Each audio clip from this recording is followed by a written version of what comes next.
It was August 15th, 1945. The morning light over Tokyo fell pale and uncertain through a haze of smoke and dust. In a small house near Kanda, a family crouched beside a radio, its cracked dial trembling with static. The father, once a teacher, now wore a faded militia armband. His son clutched his sharpened bamboo spear, its tip darkened by candle flame. They believed the Americans were coming. They believed they would have to die fighting them. For months, Japan had been preparing for the Ketsugo Sakusen, the decisive battle, a final, desperate defense against an invasion that no one realized would never happen. Civilian militias drilled in the streets, elderly men and schoolboys side by side. Housewives learned to throw Molotov cocktails made from sake bottles. Even children were issued sharpened sticks and told to aim for the enemy's stomach. The government had declared that every citizen, man or woman, should be ready to die as a jewel shatter for the emperor. The irony was unbearable. While Japan prepared to die, the war was already over. Hiroshima had vanished on August 6th, Nagasaki 3 days later. The Allies had accepted surrender. The emperor had decided to yield. But outside the palace walls, none of that was known. The military still shouted orders to fight on. Leaflets urging 100 million glorious deaths fluttered from bulletin boards. In the ruins of Osaka, a soldier nailed a hand-painted sign to a post. Better death than dishonor. The war had twisted time itself. News traveled slower than belief. Even as the emperor's secret council debated surrender, kamikaze pilots climbed into cockpits, still writing farewell poems on scraps of paper. On August 14th, just hours before peace was declared, 17 planes launched toward Okinawa. None returned. They died for a war that had already been lost. And then came noon the next day. Radios across Japan crackled to life with a voice few had ever heard, soft, formal, speaking an archaic language. It was Emperor Hirohito himself, his words veiled in euphemism but unmistakable in meaning. Japan was surrendering. For the first time in history, the divine spoke directly to the mortal and told them to stop dying. In living rooms and barracks, factories and temples, people froze. Some wept openly. Some refused to believe it. A few officers drew their swords and ended their lives before the broadcast finished.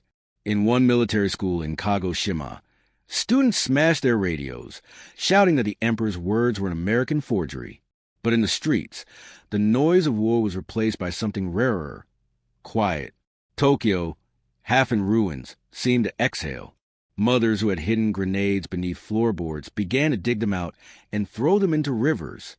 Young men who had sworn to defend the homeland with bamboo spears now stood in doorways, staring blankly at the sky. The war had taken their fathers, their homes, their faith, and now, suddenly, even their reason to die. For many, surrender felt like shame. Generations had been taught that death was the purest loyalty, that surrender was the ultimate sin. Yet, as the day faded, something unexpected stirred, relief. People were alive, and that was enough.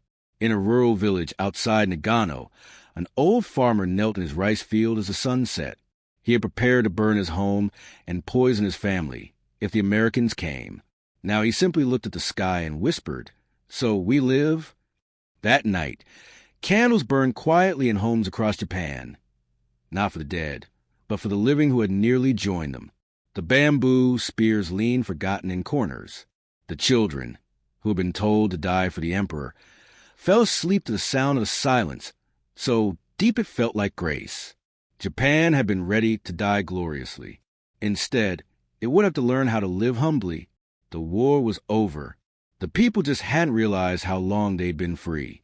When the Americans arrived, they did not come with the cruelty Japan had been taught to expect. No mass slaughter, no vengeful occupation. Only soldiers who smiled awkwardly, handed out chocolate to children, and looked as surprised by the peace as the Japanese were. The enemy had become real men, not monsters. It was the first lesson of the new Japan. Everything they had believed about war had been a lie. Tokyo lay in ruins. 80% of the city had burned. In Hiroshima, shadows of human beings were etched permanently into walls. There were no factories, no fuel, barely any food. Families lived among the rubble, trading scraps in the black markets that appeared like weeds between shattered buildings. And yet, somehow, life began to move again, hesitant, staggering, but unmistakably alive. The occupation forces, led by General Douglas MacArthur, turned Japan into a vast social experiment. The emperor was allowed to remain, but only as a man, not a god.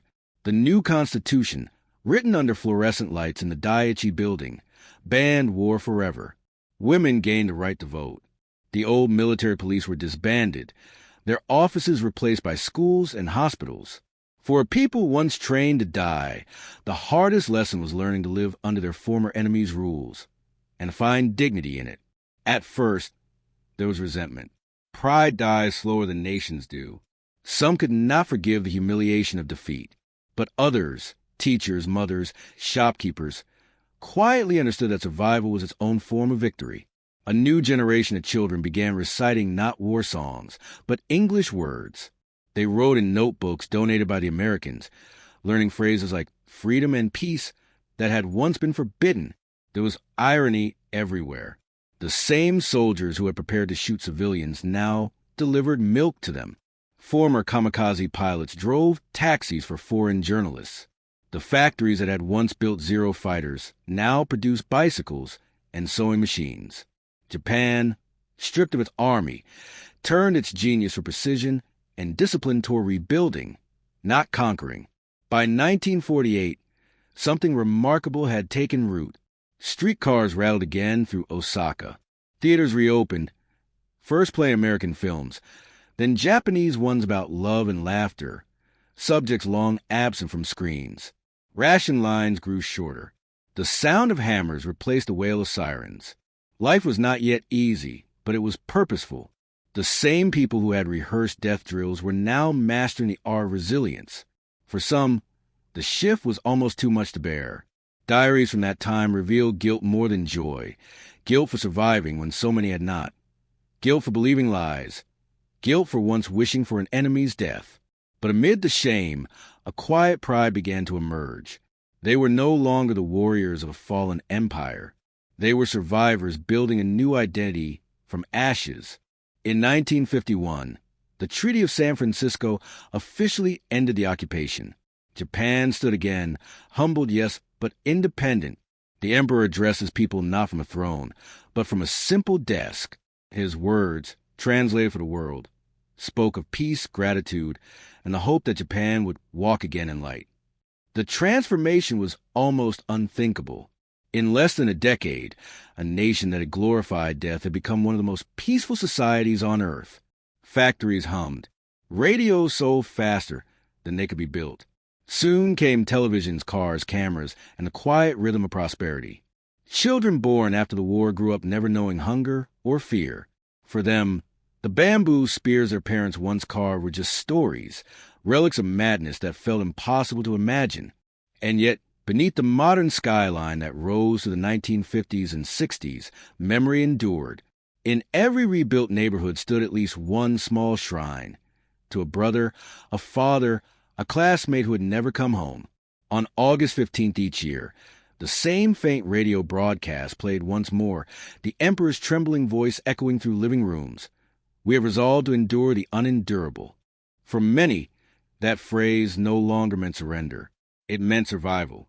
Japan had learned that the real victory was not in dying bravely, but in living honestly, in creating art, laughter, and meaning from ruin. The country that had prepared itself for death now led the world in life, in technology, in culture, in peace. And so, the story that began with silence ends with sound. The chatter of students on morning trains, the ring of bicycle bells, the laughter spilling from homes rebuilt where ashes once lay. The nation that was ready to die had, somehow, chosen to live again, and in doing so, taught the world that rebirth is not granted by victory, but by humility, courage, and the will to begin again.